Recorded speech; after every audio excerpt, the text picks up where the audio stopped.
Des del passat 27 de març, el CaixaFòrum a Barcelona acull una selecció d'una cinquantena de fotografies, de retrats publicades en els 35 anys de professió. Retrats periodístics, 1977-2012, del 27 de març fins al 24 de juny a CaixaFòrum a Barcelona.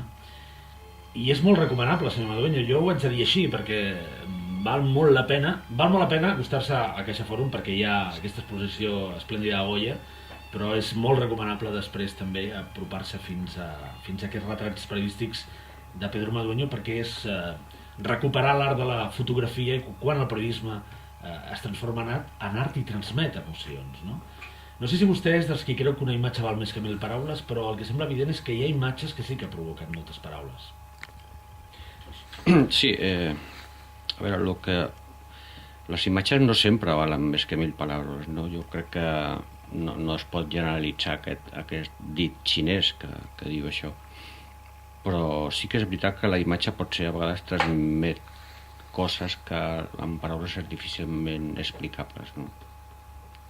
Els retrats periodístics capten un moment concret, una situació determinada que descriu l'essència d'aquell personatge. El seu valor, però, és transcendir aquell moment concret. Jo crec que el que un observa en aquestes 50 fotografies que pengen d'aquesta exposició CaixaFòrum és precisament això, la idea de transcendència, no? De veure com aquell personatge que potser ja no és entre nosaltres fixa i capta en un sol instant tot el que ell podia expressar en un moment determinat, però també en la seva vida de conjunt.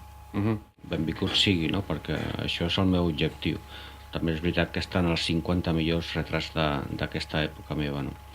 Jo crec que un retrat és molt difícil de que aglutini tota la personalitat del personatge, és molt difícil, no? Però sí que s'hi pots enfatitzar sobre la part més destacable de la seva forma de ser, doncs és l'objectiu, no?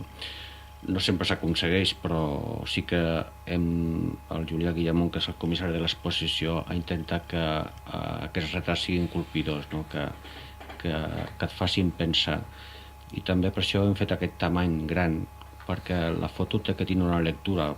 Una cosa que no estem acostumats és a llegir la fotografia, no? Estem acostumats a veure fotos, però no a llegir-les. Jo diria que la fotografia té una lectura també com el text, no? D'esquerra a dreta i de dalt a baix. I és bo que, sí, que reparem, primer fem una lectura com un escàner, no? I després, un cop tinguis fet l'escàner, treguis les conclusions. Estem saturats d'imatges, vivim en una societat carregada de pantalles, no? I és curiós que som molt analfabets en l'àmbit de la lectura de la imatge, no? Sí, estem acostumats a veure molta imatge, però molt poques vegades llegim les imatges. Hi ha una part d'instint, no, senyor Madueño, en la seva professió? L'instint per captar el gest, el moment concret, això no sé si s'aprèn o és una cosa que surt de dins? Surt de dins, sense dubte. Jo he arribat a aquesta conclusió. I l'altre dia ho parlava amb el Leopoldo Pomés, amb un sopar molt agradable, i dèiem, què és el que et fa que li facis la foto que hi ha a l'exposició, per exemple, del Moisès Broggi? Vull dir, quin mecanisme tens que activar perquè tu en el moment que veus amb la realitat aquesta imatge i van decidir tots dos que era un impuls del cor.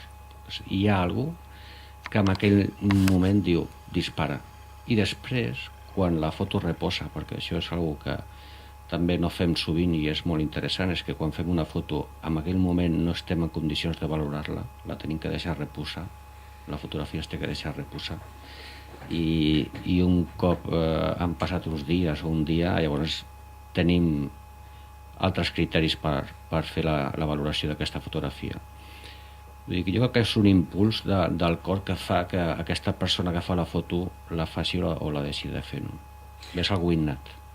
Hi ha un instint, aquest impuls que el cor llença cap al cervell perquè finalment el fotògraf premi el disparador, però també hi ha un coneixement profund del personatge per retratar la seva essència. Vostè, per exemple, va estar molts anys vinculat a Salvador Dalí, no? I a partir d'aquest coneixement, del coneixement previ, de les textures, de la confiança, també es pot aconseguir un molt bon retrat periodístic. Sí, sense dubte, no? No sé, l'exemple del Dalí és un personatge molt especial, perquè jo sempre dic que el Dalí em va poder, no? En quin sentit? Sí, a veure, quan tu t'enfrontes amb un personatge o amb una situació, sigui la que sigui, no? Si tu tens davant el rei i li tens que fer un retrat, tu en aquell moment tens que tindre més força que el rei.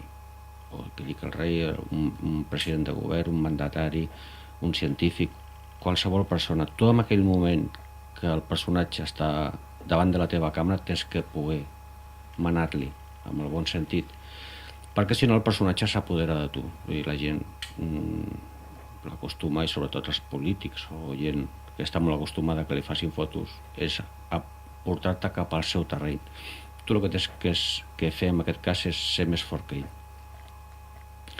En el cas de Dalí em va poder perquè jo vaig estar 2 anys, que és la foto que més em va costar la meva vida, per aconseguir fer-li una foto a Salvador Dalí.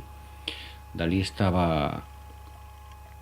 anem a dir, enclaustrat, no sé si és la paraula exacta, perquè aquí tindríem molt a discutir, 3 anys a Púbol sense que ningú el veiés. I a mi se'm va ficar al cap que jo li tenia que fer una foto. I vaig estar 2 anys pujant gairebé 2 o 3 cops per setmana. Un cop plegava a l'avantguàrdia, agafava el meu cotxe, un entrepà i m'anava allà. I fins que al cap de 2 anys vaig aconseguir entrar al món Dalí i vaig estar amb ell els 3 últims anys de la seva vida. Me'n recordo que el dia que jo aconsegueixo entrar a veure el Dalí, jo no sabia fer fotos, no sé què em va passar, no sabia. O sigui, estava bloquejat. No sabia si què tenia que fer, però el personatge em va poder. O sigui, veure amb una persona que t'ha costat 2 anys, un munt de quilòmetres, un munt d'hores, que per primera vegada la veus davant de la teva càmera, em va poder. O sigui, no sabia què fer. I probablement el retrat del Dalí és un retrat testimonial, documental, perquè feia 3 anys que ningú el veia. Me'n recordo perfectament que estava a la seva habitació amb una túnica blanca, una sonda que li entrava per al nas perquè es negava a menjar, i una mirada molt trista, no, cap a mi. Em va agafar la mà, que ara recordo aquella mà freda i amb la pell ja tova, i em va donar una mirada d'agraïment, no? I una mica d'agraïment i em va cridar, en certa forma, no? Em va dir, mira com estic, no? Un home tan presumit i tan que avaluava tant la seva imatge. Bueno, va ser un moment màgic dels que m'ha donat la professió. Em sorprèn que no hi hagi la fotografia de Dalí, aquesta exposició. No hi és, perquè crec que una mica com un homenatge també amb ell. Era una imatge massa dura i crec que no era un retrat per estar en aquesta exposició.